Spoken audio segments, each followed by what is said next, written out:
પછી મનને શુદ્ધ કરવા માટેનો ઉપાય છે ધ્યાન। 2-5 મિનિટ ભગવાનની સામે બેસીએ। જેને માનતા હોય આપણે ઘરના ખૂણામાં ગોખલામાં આપણા ઈશ્વરને રાખ્યા જ હોય, રામ હોય, કૃષ્ણ હોય, શિવ હોય, રામદેવ પીર હોય, શક્તિ હોય, તમે જેને માનતા હોય એને, તમે જે સંપ્રદાયમાં હો એની સામે એકવાર બેસવું જોઈએ। દીવો અગરબત્તી કરીએ, 5 મિનિટ ધ્યાન કરીએ।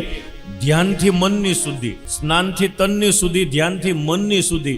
તનને મન શુદ્ધ થાય પછી આપણા લૌકિક કાર્ય, ભોજન કરવું, ધંધે નોકરીએ જવું, ખેતીએ વાડીએ જવું, આ બધું પછી કરાય। જો આટલો ક્રમ ન કરીએ ને તો આપણે હવે એમ યાદ રાખવાનું કે મારામાં ને પશુમાં કાંઈ ફેર નથી।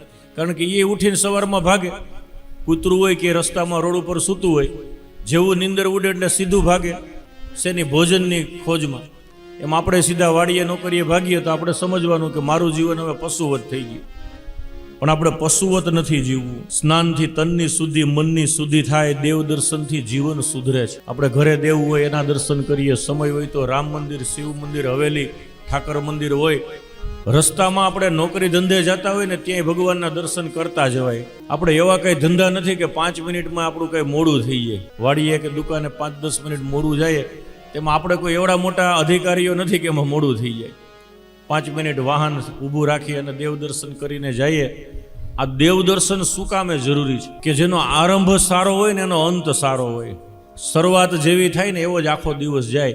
સવારમાં જ તમે દેવના દર્શન કરી લ્યો ને એટલે આખો દિવસ સારો જાય। આપણને નીતિનો વિચાર આવે। પછી ધંધે ગયા હોય, વાડીએ ગયા હોય, આપણે કોઈનું અપમાન ન કરીએ, આપણાથી અનીતિ અધર્મ ન થાય।